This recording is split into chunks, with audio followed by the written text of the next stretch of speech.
어느 방송을 봤는데 윤수일 씨가 나왔어요. 막 등장하는데 젊은 트로트 가수가 윤수일 씨가 딱 걸어 나오는데 막 굽어 90도로 인사를 하면서 그 젊은이들이 떼창을 같이 하는데 너무 감동적인 거예요. 이유를 생각해 보니까 9세대와 그리고 신세대가 같이 어울리는 모습이 되게 보기가 좋았습니다. 그러면서 들었던 생각이 하나님 앞에서 모든 세대가 함께 어울려서 살아간다면 얼마나 하나님께서 감동을 받으실까, 하나님께서 기뻐하실까라는 생각을 해보게 됐습니다. 오늘 우리는 룻기를 마무리를 하면서 각 세대를 통해서 하나님께서 어떻게 일하셨느냐, 각 세대가 어떤 모습을 보였느냐를 보면서 우리가 교훈을 삼는 시간을 갖도록 하겠습니다. 첫째로 나오미 세대는 동행하는 모습을 보여줬습니다. 나오미의 형편이 굉장히 어려워졌죠. 결과적으로 나오미와 룻이 함께 새로운 삶을 개척하게 되죠. 자, 나오미에게 룻이 함께 한다는 것, 고마운 마음이 있죠. 하지만 이 아이의 삶을 어떻게 이끌어 줄 거냐에 대한 부담이 분명히 있었을 것입니다. 룻이 따라오겠다라고 하니까 거절하지 않고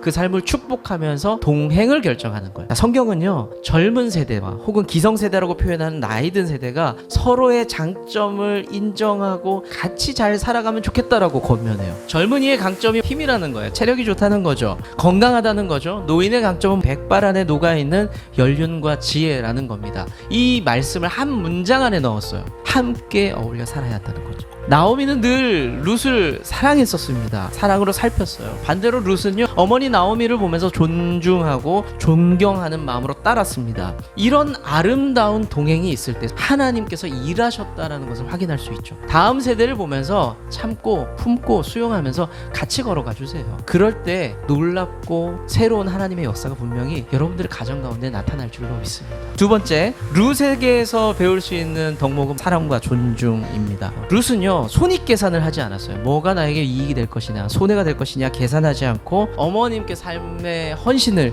드리게 됩니다. 하나님께서는 룻이 어머니를 존중하고 사랑했고 하나님을 경외하는 마음이 있는 것을 보고 그 이야기를 후대의 민족을 구원할 이야기로 이렇게 끌고 가게 됩니다. 우리 좀 어린 친구들 혹은 젊은이들에게 권면을 하고 싶습니다. 어른들을 존중하고 인정하면서 살다 보면은 더 크고 좋은 일들을 하나님 앞에서 분명히 경험하게 될 겁니다. 그게 하나님의 원리, 원칙이에요. 우리 어른 세대를 존중하고 사랑하는 것이 하나님의 뜻이다.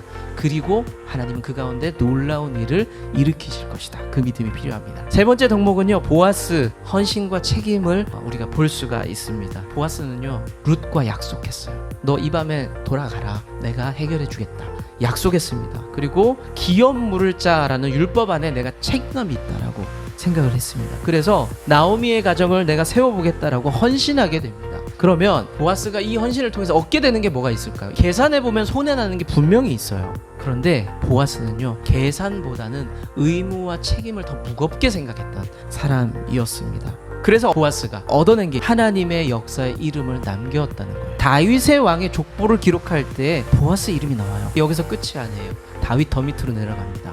밑으로 내려가면은 예수님이 나옵니다. 결국에 보아스가 손익계산하지 않고 헌신했어요. 한 집안을 살리기로 결정했습니다. 그랬더니 하나님의 뜻을 이루어내는 축복의 통로로 살게 되었다는 것이죠. 계산하지 않고 헌신할 때에 여러분들이 하나님께서 쓰시는 도구가 된다는 것, 여러분들도 꼭 기억하시기를 바랍니다. 말씀 뵙겠습니다. 오늘 등장인물 중에서 아직 소개하지 못한 사람이 있어요. 그게 누구냐면 이제 막 태어나서 응애응애하는 오벳이죠. 이 오벳을 성경은 뭐라고 표현하냐면 우리가 잘 알고 있는 다윗 왕의 할아버지로 소개를 하고 있습니다.